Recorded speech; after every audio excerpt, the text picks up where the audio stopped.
copy, move or delete the text. Use the copy and paste commands to duplicate text. अब हम आपको बताते हैं कि प्रेजेंटेशन में टेक्स्ट को डुप्लीकेट किस तरह किया जाता है। टेक्स्ट को डुप्लीकेट करने के लिए हम कॉपी और पेस्ट के टूल इस्तेमाल करते हैं।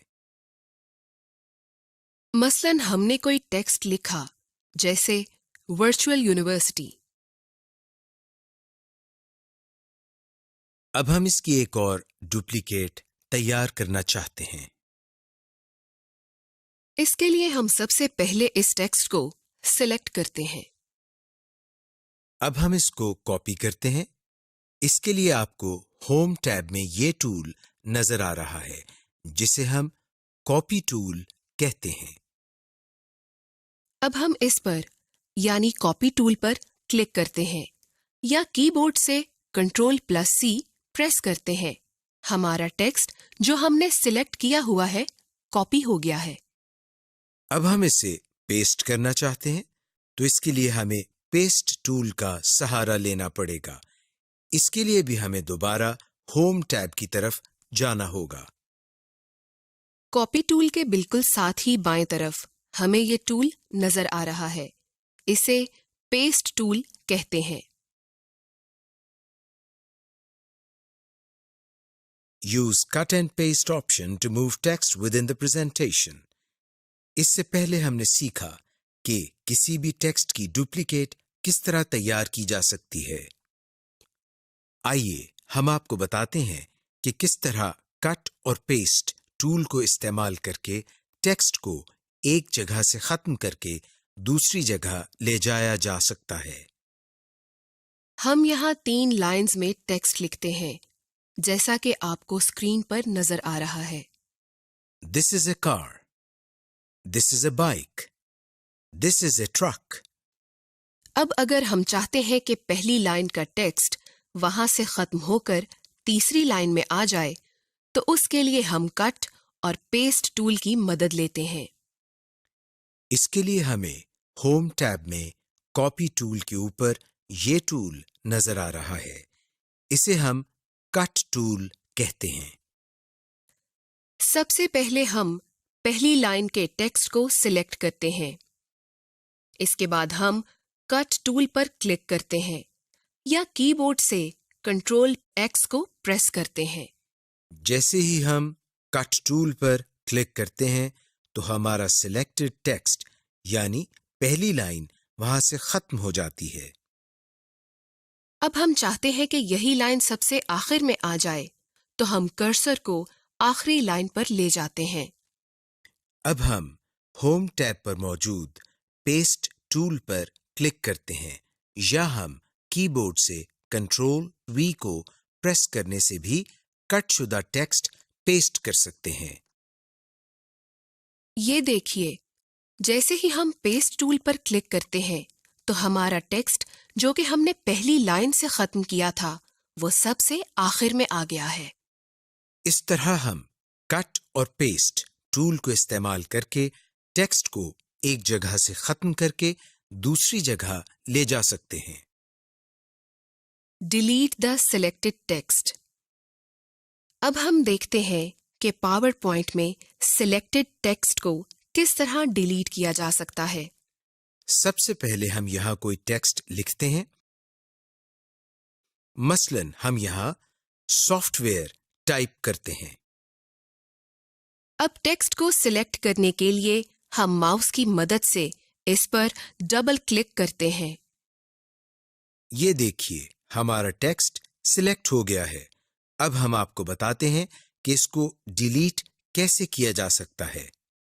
कीबोर्ड पर मौजूद डिलीट बटन की मदद से हम सिलेक्टेड टेक्स्ट को डिलीट कर सकते हैं। ये देखिए, हमारा सिलेक्टेड टेक्स्ट डिलीट हो गया। Copy, move, duplicate the images. Presentation में इमेज को इंसर्ट करना तो हम आपको पहले ही बता चुके हैं। इसी तरीके से आप एक इमेज इंसर्ट कर लें।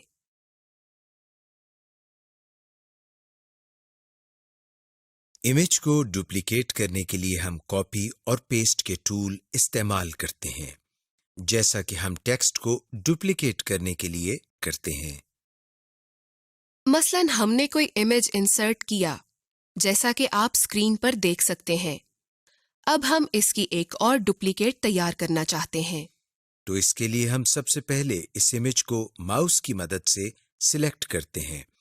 जब हम माउस इमेज के ऊपर लेकर जाते हैं तो हमारे सामने ये एक निशान बन जाता है जिसके चारों तरफ एरोज बने हुए हैं। अब हम जैसे ही इमेज पर क्लिक करते हैं तो इमेज के इर्द गिर्द दायरे बन जाते हैं, जिसका मतलब ये है कि हमारा इमेज सिलेक्ट हो गया है। अब हम इसको कॉपी करते हैं, जिसके लिए हमें पहले की तरह होम टैब की तरफ जाना पड़ेगा। आपको होम टैब में ये टूल नजर आ रहा है, जिसे हम कॉपी टूल कहते हैं। अब हम इस टूल पर यानी कॉपी टूल पर क्लिक करते हैं। हमारा इमेज जो हमने सिलेक्ट किया हुआ है कॉपी हो गया है। अब हम इसे पेस्ट करना चाहते हैं, तो इसके लिए हमें पेस्ट टूल का सहारा लेना पड़ेगा। इसके लिए भी हमें दोबारा होम टैब की तरफ जाना होगा। पेस्ट टूल से भी आप वाकिफ हैं, जैसा कि हम आपको पहले बता चुके हैं। अब हम जैसे ही इस पर क्लिक करते हैं तो ये देखिए हमारे इमेज की एक और डुप्लीकेट बन गई है। इस तरह हम इमेज की किसी भी प्रेजेंटेशन के अंदर कॉपी और पेस्ट टूल की मदद से डुप्लीकेट तैयार कर सकते हैं। इसके अलावा यही काम हम माउस को राइट क्लिक करके कॉपी और पेस्ट की मदद से भी कर सकते हैं।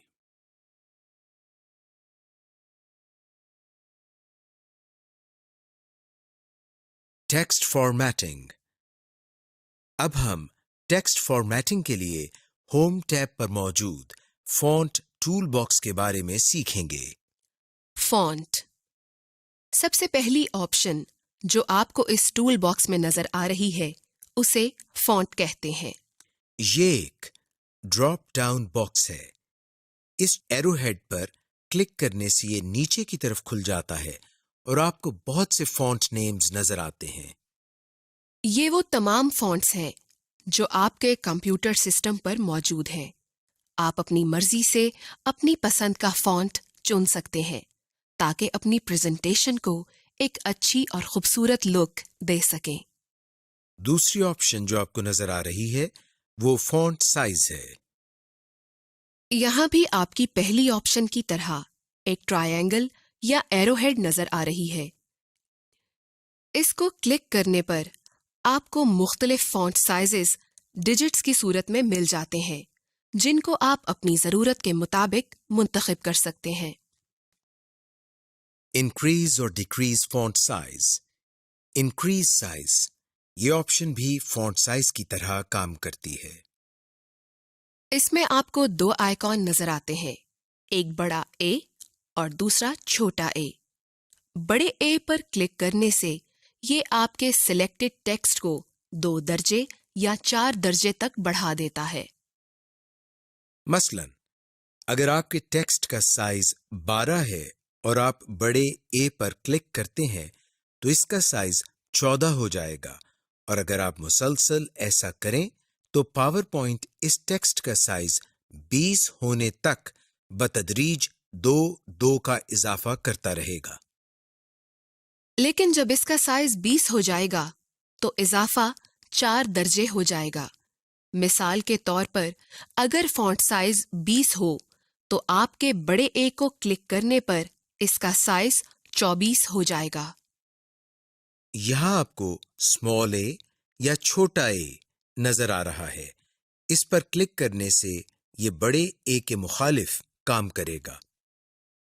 मसलन अगर फॉन्ट साइज 32 है तो इसको क्लिक करने पर ये 4 दर्जे छोटा हो जाएगा, यानी इसका साइज 28 हो जाएगा।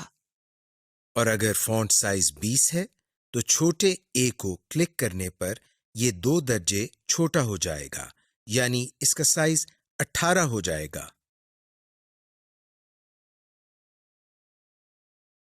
Clear the formatting. इस आइकॉन की सूरत कुछ यूं है। कि एक बड़ा ए और एक छोटा ए और इसके साथ इरेजर या रबर का निशान है। जैसा कि इसका नाम है क्लियर द फॉर्मेटिंग, इससे साफ जाहिर है कि ये सिलेक्टेड टेक्स्ट पर अप्लाइड फॉर्मेटिंग को साफ कर देता है। फर्ज करें अगर आपने सिलेक्टेड टेक्स्ट का फॉन्ट साइज बड़ा या छोटा किया है या उसे अंडरलाइन, इटैलिक, बोल्ड या कोई और फॉर्मेट अप्लाई किया है, तो इस आइकॉन पर क्लिक करने से ये तमाम फॉर्मेटिंग खत्म हो जाएगी, जैसा कि आपने इसे पहली मर्तबा लिखा था। बोल्ड, ये आइकॉन इंग्लिश अल्फाबेट बी जैसा होता है। इस पर क्लिक करने से ये आपके सिलेक्टेड टेक्स्ट को बोल्ड करता है। बोल्ड आपके टेक्स्ट को नुमायां करता है। ये ऑप्शन इसलिए इस्तेमाल होती है कि जब आप अपनी प्रेजेंटेशन में किसी लफ्ज या लाइन पर जोर देना चाहते हैं या देखने वालों को मुतवज्जे करने या अल्फाज को नुमायां करने के लिए आप अपनी प्रेजेंटेशन में बोल्ड का इस्तेमाल कर सकते हैं। इटैलिक, ये आइकॉन इंग्लिश अल्फाबेट आई जैसा होता है, लेकिन ये एक तरफ झुका हुआ होता है। सिलेक्टेड टेक्स्ट पर इसके इस्तेमाल से वो टेक्स्ट एक तरफ झुक जाता है, जिससे वो दूसरे टेक्स्ट से नुमाया दिखाई देता है। Underline, underline icon English alphabet you की शक्ल का होता है, लेकिन इसके नीचे एक लाइन लगी होती है। ये ऑप्शन सिलेक्टेड टेक्स्ट के नीचे एक लाइन लगा देती है, जिससे वो टेक्स्ट नुमाया हो जाता है। शैडो, शैडो की ऑप्शन आपके सिलेक्टेड टेक्स्ट को नुमाया करती है। जैसा कि इसका नाम शैडो है, इसके इस्तेमाल से आपके सिलेक्टेड टेक्स्ट के नीचे एक साया बन जाता है, जिससे आपका टेक्स्ट दूसरे हिस्से से मुनफरिद नजर आता है।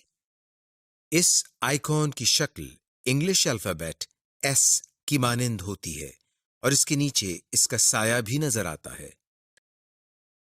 स्ट्राइक थ्रू, स्ट्राइक थ्रू के आइकॉन की सूरत यूं होती है जैसा कि इंग्लिश के पहले 3 अल्फाबेट्स यानी छोटे ए, बी, सी और उनके दरमियान एक लाइन लगी होती है।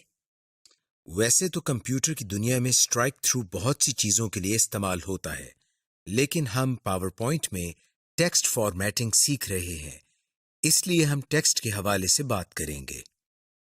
बोल्ड, इटैलिक, अंडरलाइन की तरह स्ट्राइक थ्रू भी टेक्स्ट को नुमाया करने के लिए इस्तेमाल होता है।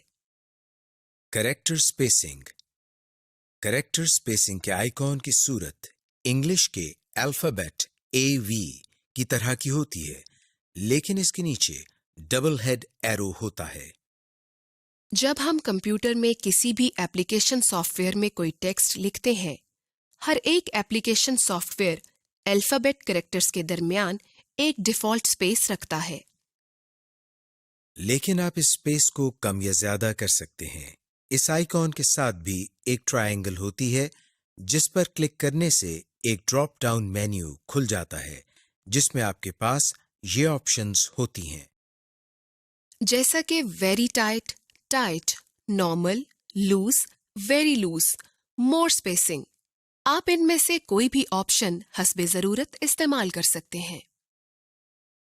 केस, इस ऑप्शन के आइकॉन की सूरत भी बड़े ए और छोटे ए की तरह होती है।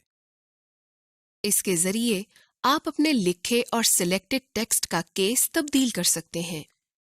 केस से मतलब ये है कि अगर आपने इंग्लिश में कुछ लिखा है और वो छोटे कैरेक्टर्स में है, तो बजाय इसके कि आप कैप्स लॉक ऑन करके उसे दोबारा लिखें, आप इस ऑप्शन के साथ उसको बड़े कैरेक्टर्स में तब्दील कर सकते हैं।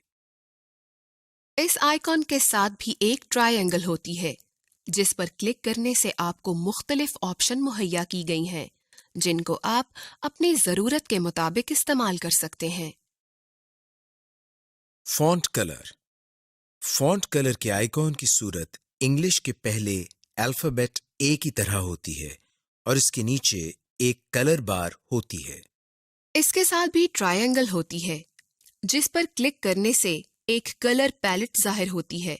इसमें मुख्तलिफ रंग होते हैं, जिनको आप अपनी मर्जी से अपनी जरूरत के मुताबिक इस्तेमाल कर सकते हैं। इसके अलावा फॉन्ट टूल बॉक्स में आपको नीचे की तरफ एक तिरछा एरो नजर आ रहा है, जिसको क्लिक करने पर आपको एक डायलॉग बॉक्स नजर आता है। इसमें तकरीबन वो तमाम ऑप्शंस होती हैं जो हमने अभी सीखी हैं। सिर्फ 2-3 ऑप्शंस का इजाफा है, जिन्हें हम अभी सीखेंगे। Underline type. इस ऑप्शन में आपको अंडरलाइन के मुख्तलिफ डिजाइन्स नजर आ रहे हैं, जिनको आप अपनी जरूरत के मुताबिक इस्तेमाल कर सकते हैं। Underline colour. इस ऑप्शन में आप अंडरलाइन के मुख्तलिफ रंगों का इंतखाब कर सकते हैं। Superscript and subscript. अगर आपने रियाजी के सवालात या इक्वेशन लिखनी हो और उसमें किसी की पावर या बेस वैल्यू लिखनी हो, तो आप सुपरस्क्रिप्ट और सबस्क्रिप्ट इस्तेमाल कर सकते हैं। Use spell check for presentation text. अब हम आपको बताते हैं कि स्लाइड में स्पेल चेक प्रोग्राम को किस तरह इस्तेमाल किया जाता है और जहां जरूरत हो वहां चेंजेस किस तरह की जाती हैं। मसलन हम स्लाइड में कोई लाइन लिखते हैं, जैसे वर्चुअल यूनिवर्सिटी ऑफ पाकिस्तान। इस लाइन में यूनिवर्सिटी के स्पेलिंग्स गलत हैं और इसके नीचे एक सुर्ख लाइन भी आ गई है।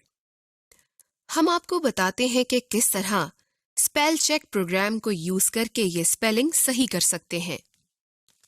इसके लिए हम रिव्यू टैब में से स्पेलिंग की कमांड पर क्लिक करते हैं या कीबोर्ड पर मौजूद F7 की प्रेस करते हैं। ये देखिए, स्पेलिंग की कमांड पर क्लिक करने से हमारे सामने एक बॉक्स ओपन हो गया है, जिसमें सबसे ऊपर नॉट इन डिक्शनरी के नाम से एक ऑप्शन नजर आ रही है और इसके आगे एक बॉक्स है जिसमें हमें वो स्पेलिंग नजर आ रहे हैं जो कि गलत हैं। और इससे नीचे हमें चेंज टू के नाम से एक ऑप्शन नजर आ रही है, जिसके आगे बॉक्स में सही स्पेलिंग्स दिए गए हैं। और इसके नीचे हमें सजेशंस के नाम से एक ऑप्शन नजर आ रही है, जिसमें हमें सही स्पेलिंग्स के बारे में सजेशन दी जा रही है। अब हम अगर ये स्पेलिंग ठीक करना चाहें तो इसके लिए हमें चेंज के नाम से एक बटन नजर आ रहा है। हम इस पर क्लिक करते हैं। चेंज के बटन पर क्लिक करते ही यूनिवर्सिटी के स्पेलिंग ठीक हो जाते हैं और इसके नीचे से सुर्ख लाइन भी खत्म हो जाती है। इस तरह हम स्पेल चेक प्रोग्राम को यूज करके अपनी जरूरत के मुताबिक स्पेलिंग्स ठीक कर सकते हैं। Graphics and charts. इस लेसन में हम आपको बताएंगे कि स्लाइड में मुख्तलिफ ऑब्जेक्ट्स मसलन लाइन्स, रेक्टेंगल, सर्कल वगैरह को किस तरह ड्रॉ किया जाता है। आप जान जाएंगे कि मुख्तलिफ ऑब्जेक्ट्स में कलर किस तरह फिल किए जाते हैं और इनका साइज किस तरह चेंज किया जाता है। इन ऑब्जेक्ट्स को मूव किस तरह किया जाता है और स्लाइड में चार्ट किस तरह क्रिएट किया जाता है। Draw the objects. आइए हम आपको बताते हैं कि स्लाइड में डिफरेंट लाइंस को किस तरह ऐड किया जाता है। इसके लिए होम टैब में मौजूद ड्राइंग ग्रुप में हमें ये ऑप्शन नजर आ रही है, जिसकी मदद से हम स्लाइड में लाइंस लगा सकते हैं। अब हम इन स्टाइल्स में से ये लाइन स्टाइल मुंतखब करते हैं तो कर्सर की शक्ल चेंज होकर प्लस साइन की शक्ल इख्तियार कर लेती है। अब माउस की मदद से ड्रैगिंग करते हुए हम लाइन लगा सकते हैं।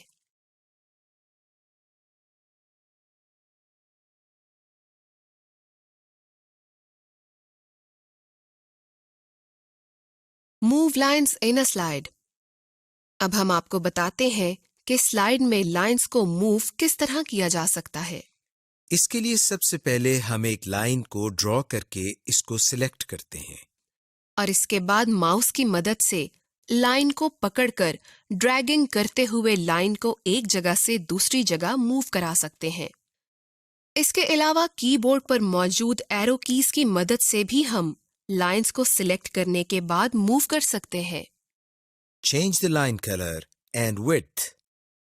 अगर आप किसी शेप का कलर चेंज करना चाहते हैं या इसकी विड्थ में कोई मॉडिफिकेशन करना चाहते हैं तो आप ऐसा कर सकते हैं। इसके लिए सबसे पहले हम एक रेक्टेंगल को ड्रॉ करके इसको सिलेक्ट करते हैं। होम टैब में ड्राइंग टूल बार में हमें शेप कलर के नाम से ये एक ऑप्शन नजर आ रही है जिसके आगे एक छोटा सा एरो बना हुआ है। जैसे ही हम इस एरो पर क्लिक करते हैं तो हमारे सामने मुख्तलिफ कलर्स आ जाते हैं जिसमें से हम कोई भी कलर सिलेक्ट करके रेक्टेंगल के कलर को चेंज कर सकते हैं। और अगर इसी तरह हम लाइन की विड्थ में कोई मॉडिफिकेशन करना चाहते हैं तो ऐसा कर सकते हैं। इसके लिए हम माउस की मदद से लाइन पर डबल क्लिक करते हैं। लाइन पर डबल क्लिक करने से हमारे सामने फॉर्मेट का टैब ओपन हो जाता है जिसमें से हम स्टाइल शेप्स पर क्लिक करते हैं। इसमें हमें मुख्तलिफ स्टाइल और विड्थ की ऑप्शन नजर आ रही है। किसी ऑप्शन को सिलेक्ट करने से लाइन की विड्थ और स्टाइल बदल जाते हैं। Add various forms of shape, boxes, circles to a slide. इसके लिए होम टैब में ड्राइंग में हमें शेप की ऑप्शन नजर आ रही है। मसलन अगर हम शेप पर क्लिक करते हैं तो हमारे पास शेप की एक मेन्यू खुल जाती है। यहाँ हम अपनी मर्जी की कोई भी शेप सिलेक्ट करके स्लाइड में ऐड कर सकते हैं।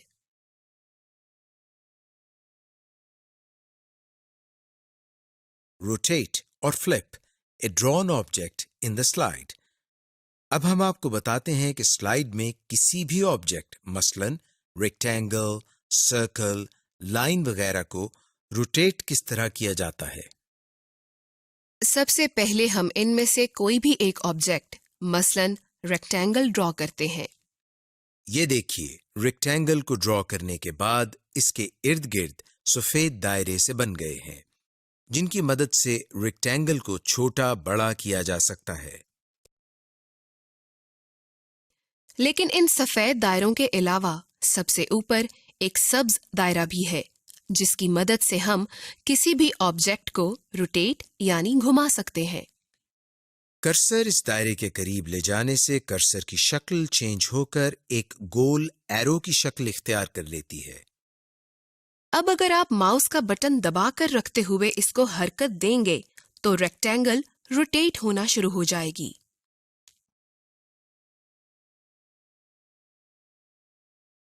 Change the attributes of the shape. Change the color and line type of the shape. अब हम आपको बताते हैं कि इन शेप्स यानी रेक्टेंगल, सर्कल वगैरह के एट्रीब्यूट्स को किस तरह चेंज किया जा सकता है। यानी इनमें कलर किस तरह फिल किए जाते हैं और इनकी लाइन टाइप यानी बॉर्डर्स को किस तरह चेंज किया जाता है। मसलन हम एक सर्कल ड्रॉ करते हैं। अब अगर हम चाहते हैं कि इसमें कोई कलर भी आ जाए तो इसके लिए ड्राइंग टूल ग्रुप में शेप फिल के नाम से ये एक ऑप्शन मौजूद है जिसके आगे एक छोटा सा एरो बना हुआ है। जैसे ही हम इस पर क्लिक करते हैं तो हमारे सामने मुख्तलिफ कलर्स आ जाते हैं। अब हम इसमें से कोई भी कलर सिलेक्ट कर सकते हैं। मसलन हम ब्लू कलर सिलेक्ट करते हैं। ये देखिए जैसे ही हमने ब्लू कलर को सिलेक्ट किया तो इस सर्कल का रंग जो हमने ड्रॉ किया है ब्लू हो गया है। अब अगर हम चाहते हैं कि इस सर्कल का स्टाइल चेंज हो जाए तो इसके लिए हम सर्कल पर डबल क्लिक करते हैं तो रिबन में फॉर्मेट टैब खुल जाएगा। अब आप शेप स्टाइल्स में से कोई भी स्टाइल सिलेक्ट करके इस सर्कल का स्टाइल तब्दील कर सकते हैं। इसका रंग, आउटलाइन का रंग और इफेक्ट्स लगा सकते हैं। ये देखिए इन मुख्तलिफ ऑप्शंस के जरिए हम किसी शेप को किस तरह चेंज कर सकते हैं। Create an organisational chart. Chart एक ऐसा टूल होता है जिसके ज़रिए हम अपने डेटा को ग्राफिकली दिखा सकते हैं। चार्ट्स के ज़रिए आप अपने ऑडियंस को नंबर्स और फिगर्स के पोशीदा मतलब और उनमें मुवाजना करवा सकते हैं। सबसे पहले हम आपको थोड़ा सा चार्ट्स के मुख्तलिफ इक़साम के बारे में बताते हैं। Column chart.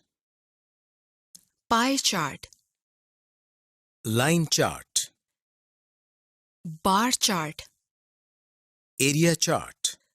surface chart. ये तमाम किस्म के चार्ट आपको पावर पॉइंट में मुयस्सर हैं और उन्हें आप अपनी ज़रूरत के मुताबिक इस्तेमाल कर सकते हैं। अब चार्ट के मुख्तलिफ हिस्सों के बारे में आपको बताते हैं। Title of the chart यानी चार्ट का टाइटल। वर्टिकल एक्सिस, इसको आमतौर पर वाई एक्सिस का नाम भी दिया जाता है। डेटा सीरीज, ये हिस्सा आपके चार्ट में मौजूद डेटा पॉइंट को जाहिर करता है। लेजेंड, इसमें आप अपने चार्ट में दिए गए डेटा के बारे में कुछ अहम मालूमात लिखते हैं और ये आमतौर पर एक्स एक्सिस के बारे में होता है कि कौन सा डेटा किस कैटेगरी में आता है और चार्ट में क्या स्केल इस्तेमाल किया गया है वगैरह। अब हम आपको बताते हैं कि स्लाइड में चार्ट किस तरह क्रिएट करते हैं। इसके लिए हम इंसर्ट के टैब पर क्लिक करते हैं। इंसर्ट के टैब में हमें इलस्ट्रेशन का ग्रुप नजर आ रहा है। इसमें हमें चार्ट की ऑप्शन नजर आ रही है। जैसे ही हम इस चार्ट ऑप्शन पर क्लिक करते हैं तो हमारे सामने एक और डायलॉग बॉक्स ओपन हो जाता है। ये इंसर्ट चार्ट का डायलॉग बॉक्स है। इसमें बाएं जानिब हमें मुख्तलिफ टेम्पलेट्स नजर आ रहे हैं और दाएं जानिब हमें हर टेम्पलेट से मुताल्लिका स्टाइल नजर आ रहा है।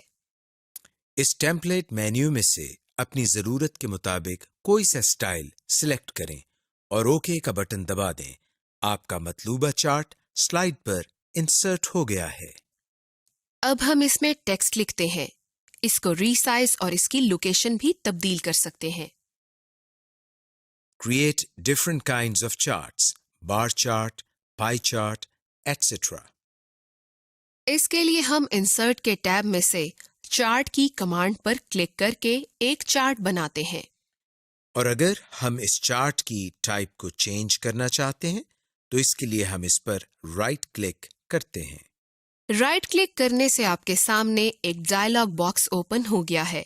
इस डायलॉग बॉक्स में से हम चार्ट टाइप को चेंज कर सकते हैं।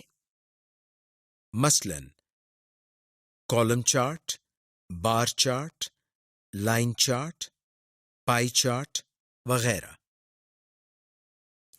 आप इसमें से जो चाहें वो टाइप सिलेक्ट करें और ओके के बटन पर क्लिक कर दें। मसलन हम इसमें से पाई चार्ट पर क्लिक करते हैं। ये देखिए, पाई चार्ट पर क्लिक करने से बार चार्ट तब्दील होकर पाई चार्ट हो गया है। इस तरह हम मुख्तलिफ किस्म के चार्ट्स स्लाइड में बना सकते हैं। Resize and move an image in a slide. पहले हम आपको बताते हैं कि इमेज का साइज किस तरह चेंज किया जाता है। जब भी हम कोई इमेज अपनी स्लाइड में इंसर्ट करते हैं तो उसके गिर्द सफेद दायरे से बन जाते हैं और जैसे ही हम कर्सर इन दायरों के करीब ले जाते हैं तो कर्सर की शक्ल चेंज हो जाती है। अब हम जिस तरफ से इमेज का साइज छोटा या बड़ा करना चाहते हैं वो कर सकते हैं। यानी कर्सर की मदद से इन एरोज को पकड़ के ड्रैग करने से इमेज को छोटा या बड़ा कर सकते हैं। और अगर हम इमेज को मूव करना चाहते हैं तो माउस से ड्रैग करते हुए इसको एक जगह से दूसरी जगह मूव कर सकते हैं या इमेज को सिलेक्ट करके कीबोर्ड पर मौजूद एरो कीज की मदद से भी इमेज को मूव किया जा सकता है। Import other objects, text, spreadsheet, table, chart और graphic files to slides. अब हम आपको बताते हैं कि स्लाइड में मुख्तलिफ ऑब्जेक्ट्स मसलन स्प्रेडशीट, ग्राफिक फाइल्स वगैरह किस तरह इंपोर्ट करते हैं। इसके लिए हम इंसर्ट के टैब से ऑब्जेक्ट की कमांड पर क्लिक करते हैं। ऑब्जेक्ट की कमांड पर क्लिक करने से हमारे सामने एक बॉक्स आ जाता है जिसमें हमें दो ऑप्शंस क्रिएट न्यू और क्रिएट फ्रॉम फाइल के नाम से नजर आ रही हैं। इसमें से हम क्रिएट फ्रॉम फाइल की ऑप्शन पर क्लिक करते हैं। क्रिएट फ्रॉम फाइल की ऑप्शन पर क्लिक करने से बॉक्स चेंज होकर ये शक्ल इख्तियार कर लेता है। इसमें हमें क्रिएट फ्रॉम फाइल के सामने एक खाली बॉक्स नजर आ रहा है, जबकि इसके नीचे ब्राउज का बटन भी मौजूद है। ब्राउज के बटन पर क्लिक करने से हमारे सामने एक बॉक्स ओपन हो जाता है जिसमें बहुत सी फाइल्स नजर आ रही हैं। इनमें स्प्रेडशीट्स, इमेजेस और बहुत सी दूसरी फाइल्स शामिल हैं। अब हम इसमें से जो ऑब्जेक्ट इंपोर्ट करना चाहते हैं इसको सिलेक्ट करते हैं और ओके के बटन पर क्लिक करते हैं। मसलन हम ये स्प्रेडशीट सिलेक्ट करके ओके के बटन पर क्लिक करते हैं। ओके के बटन पर क्लिक करने से हम दोबारा क्रिएट फ्रॉम फाइल वाले बॉक्स पर आ गए हैं। और अब इसके सामने इस ऑब्जेक्ट का तमाम पाथ नजर आ रहा है जो कि हम इंपोर्ट करना चाहते हैं। इसके बाद हम ओके के बटन पर क्लिक करते हैं। ओके के बटन पर क्लिक करने से हम दोबारा पावर पॉइंट की विंडो पर आ जाते हैं। ये देखिए, स्लाइड में वो स्प्रेडशीट आ गई है जो हमने इंपोर्ट की है। इस तरह हम मुख्तलिफ ऑब्जेक्ट्स इंपोर्ट कर सकते हैं। Copy an imported object to a master slide. अब हम आपको बताते हैं कि एक इंपोर्ट किए हुए ऑब्जेक्ट को मास्टर स्लाइड में किस तरह कॉपी किया जाता है। सबसे पहले तो हम एक मास्टर स्लाइड ओपन करते हैं। मास्टर स्लाइड ओपन करने के बाद हम इसमें एक ऑब्जेक्ट इंपोर्ट करते हैं। किसी भी ऑब्जेक्ट को इंपोर्ट करना तो आपको आ ही गया होगा, जैसा कि हम पहले ही आपको बता चुके हैं। ऑब्जेक्ट इंपोर्ट करने के बाद हम मास्टर व्यू क्लोज कर देते हैं। अब ये ऑब्जेक्ट हमारी मास्टर स्लाइड में कॉपी हो गया है। अब हम जितनी भी स्लाइड्स इंसर्ट करेंगे इसमें हर स्लाइड में ये ऑब्जेक्ट मौजूद होगा। इस तरह हम ऑब्जेक्ट को इंपोर्ट करके मास्टर स्लाइड में कॉपी कर सकते हैं। Add border effects to an object or picture. अब हम आपको बताते हैं कि किसी पिक्चर और ऑब्जेक्ट पर बॉर्डर इफेक्ट्स किस तरह ऐड किए जाते हैं, यानी इसके बॉर्डर पर किस तरह मुख्तलिफ स्टाइल्स अप्लाई कर सकते हैं। मसलन हम कोई स्प्रेडशीट इंपोर्ट करते हैं।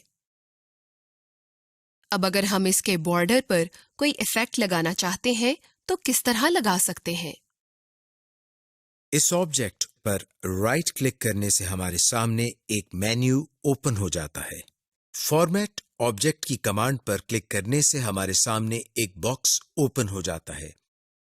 इसमें से हम लाइन कलर्स या लाइन स्टाइल्स के टैब पर क्लिक करते हैं, जिसमें से हम दूसरी ऑप्शन यानी सॉलिड लाइन में से हम इस ऑब्जेक्ट के बॉर्डर पर मुख्तलिफ स्टाइल अप्लाई कर सकते हैं। मसलन लाइन में कलर दे सकते हैं, इसका स्टाइल चेंज कर सकते हैं और इसका वेट या ट्रांसपेरेंसी कम या ज्यादा कर सकते हैं। हम अपनी मर्जी से इसमें से जो स्टाइल देना चाहते हैं उसको सिलेक्ट करते हैं और क्लोज के बटन पर क्लिक करते हैं। ये देखिए, इस ऑब्जेक्ट के बॉर्डर चेंज होकर वैसे ही हो गए हैं जो कि हमने सिलेक्ट किए हैं। Printing and distribution. Slide orientation को किस तरह चेंज किया जाता है। प्रेजेंटर के लिए स्लाइड में नोट्स किस तरह ऐड किए जाते हैं। स्पेल चेक प्रोग्राम को किस तरह यूज किया जाता है। स्लाइड को मुख्तलिफ व्यूज में किस तरह प्रिंट किया जाता है।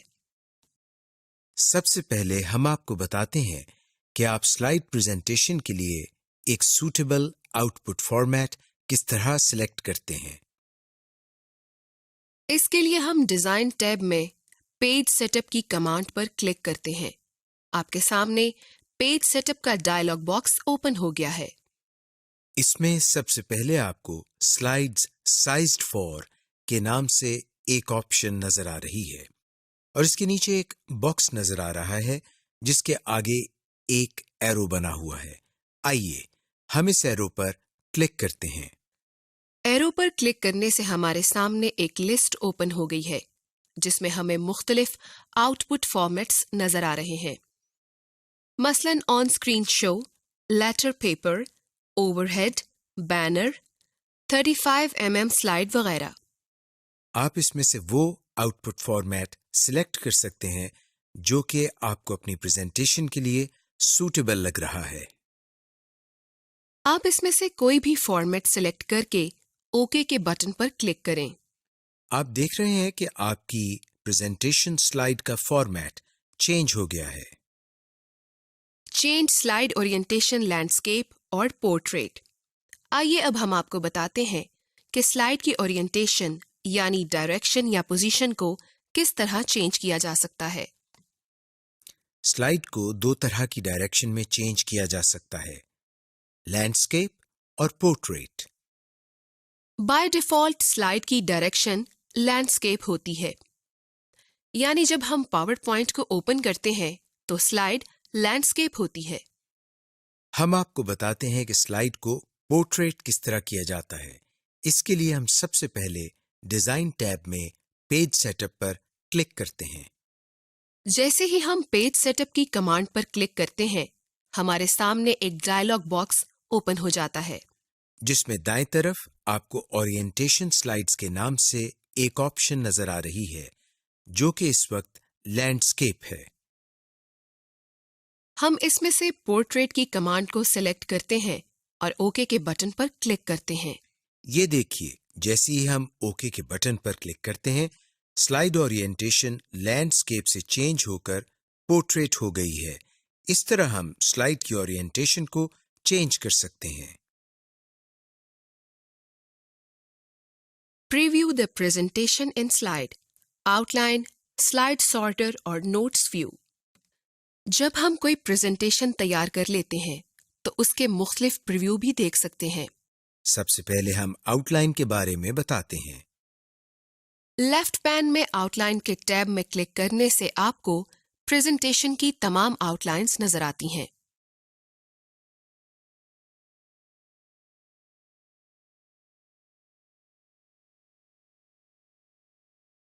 स्लाइड सॉर्टर व्यू देखने के लिए हम व्यू के टैब में से स्लाइड सॉर्टर की कमांड पर क्लिक करते हैं। ये देखिए, जैसे ही हम स्लाइड सॉर्टर की कमांड पर क्लिक करते हैं तो हमारी प्रेजेंटेशन का व्यू स्लाइड सॉर्टर व्यू में चेंज हो गया है। और अगर हम नोट्स पेज व्यू देखना चाहते हैं तो व्यू के टैब ही में से नोट्स पेज की कमांड पर क्लिक करते हैं।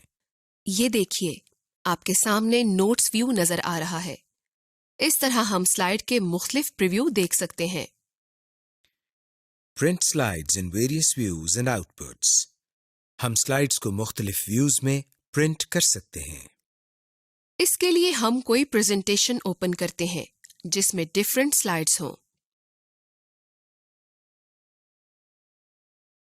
अब हम इसको प्रिंट की कमांड देते हैं, जिसके लिए हम फाइल के टैब में से प्रिंट की कमांड पर क्लिक करते हैं या कीबोर्ड की मदद से Ctrl+P प्रेस करते हैं। ये देखिए, जैसे ही हमने प्रिंट की कमांड पर क्लिक किया है, हमारे सामने एक मेन्यू आ गया है। इस मेन्यू में हमें प्रिंट, प्रिंटर और सेटिंग्स के नाम से ऑप्शंस नजर आ रही हैं। प्रिंट की ऑप्शन में आपको कॉपीज की ऑप्शन नजर आ रही है। इसका मकसद ये है कि आप इस मुतालिका प्रेजेंटेशन डॉक्यूमेंट की कितनी कॉपीज प्रिंट करना चाहते हैं। प्रिंट के बटन से प्रेजेंटेशन डॉक्यूमेंट प्रिंट हो जाएगा। इससे नीचे प्रिंटर में आप अपने प्रिंटर की सेटिंग्स या जिस प्रिंटर के जरिए प्रिंट लेना है उसको सिलेक्ट कर सकते हैं। प्रिंटर से नीचे सेटिंग्स की ऑप्शन है, जिसमें आपको ये ड्रॉप डाउन लिस्ट नजर आ रही है। इस लिस्ट में पहले से आपको प्रिंट ऑल स्लाइड्स की ऑप्शन सिलेक्टेड नजर आ रही है। इसके जरिए आप प्रेजेंटेशन में मौजूद तमाम स्लाइड्स प्रिंट कर सकते हैं। इसको क्लिक करने पर आपको print current slide, print selection और प्रिंट कस्टम रेंज की ऑप्शंस नजर आती हैं। आप इन ऑप्शंस को अपनी जरूरत के मुताबिक सिलेक्ट करके इस्तेमाल कर सकते हैं। स्लाइड्स टेक्स्ट बॉक्स में आप स्लाइड नंबर के हिसाब से स्लाइड्स को प्रिंट कर सकते हैं। इसके नीचे एक और ड्रॉप डाउन लिस्ट है। इस लिस्ट के जरिए आप एक पेज पर एक या एक पेज पर दो या मुख्तलिफ ऑप्शंस के मुताबिक स्लाइड्स का प्रिंट ले सकते हैं। इसमें आपके पास स्लाइड्स को फ्रेम, फिट टू पेज और हाई क्वालिटी प्रिंट की ऑप्शंस मौजूद हैं। कोलेटेड की लिस्ट के जरिए आप अपनी स्लाइड्स को ग्रुप वाइज कंबाइन करके प्रिंट ले सकते हैं। यानी आप स्लाइड्स का सेट डिफाइन करके जैसे 1 2 3 या 1 1 1 2 2 2 3 3 3 के हिसाब से प्रिंट ले सकते हैं। कलर ड्रॉप डाउन लिस्ट में आप सिलेक्ट कर सकते हैं कि आपने प्रेजेंटेशन डॉक्यूमेंट को ब्लैक एंड व्हाइट प्रिंट करना है या कलर्ड प्रिंट लेना है। ये ऑप्शन उस वक्त काम आएगी जब आप कलर प्रिंटर इस्तेमाल कर रहे हों। Slide show effects. इस लेसन को करने के बाद आप जान जाएंगे कि स्लाइड में एनिमेशन इफेक्ट्स किस तरह लगाए जाते हैं, इन इफेक्ट्स को चेंज किस तरह किया जाता है और स्लाइड में ट्रांजिशन इफेक्ट्स किस तरह ऐड किए जाते हैं। प्रीसेट एनिमेशन, पहले से दिए गए इफेक्ट्स और एनिमेशन। सबसे पहले हम आपको बताते हैं कि स्लाइड में एनिमेशन इफेक्ट्स किस तरह लगाए जाते हैं। इसके लिए हम स्लाइड में कुछ लिखते हैं। मसलन हमने यहाँ पाकिस्तान लिखा और फिर इस टेक्स्ट को सिलेक्ट करते हैं और इसके बाद रिबन में से एनिमेशंस के टैब पर क्लिक करते हैं। एनिमेशन के टैब में हमारे पास मुख्तलिफ ऑप्शंस नजर आ रही हैं, जैसे advanced animation timings preview. Animation preview के जरिए आप एनिमेशन का प्रीव्यू देख सकते हैं। एनिमेशन के मेन्यू में एरो पर क्लिक करें तो एनिमेशंस की एक लंबी लिस्ट आपके सामने आ जाती है। इस लिस्ट में मुख्तलिफ किस्म के इफेक्ट्स और एनिमेशंस हैं। आप सिलेक्टेड ऑब्जेक्ट या टेक्स्ट पर कोई भी एनिमेशन लागू करके देख सकते हैं। ये देखें, स्विबल की एनिमेशन लगाने से पाकिस्तान लिखा हुआ किस तरह से एनिमेट हो गया। इसी तरह आप अपनी पसंद और ज़रूरत के मुताबिक एनिमेशन सिलेक्ट करके टेक्स्ट पर लगा सकते हैं। ये तमाम एनिमेशन इफेक्ट्स हैं जो कि हम इस स्लाइड में ऐड कर सकते हैं। हम इसमें से टेक्स्ट पर क्लिक करते हैं और एक इफेक्ट लगाते हैं। आप देख रहे हैं कि इफेक्ट लगाते ही टाइमिंग ऑप्शन इनेबल हो गई और इस इफेक्ट की मुख्तलिफ प्रॉपर्टीज आ गई हैं, जिसमें सबसे पहले स्टार्ट के नाम से एक कमांड है और इसमें ऑन क्लिक लिखा हुआ है और इसके शुरू में माउस बना हुआ है, जिसका मतलब ये है कि जब हम माउस क्लिक करें तो ये इफेक्ट चले। इसी तरह ड्यूरेशन और डिले के नाम से दो और ऑप्शंस मौजूद हैं, यानी इस इफेक्ट की ड्यूरेशन क्या हो और ये इफेक्ट कितनी देर नजर आता रहे।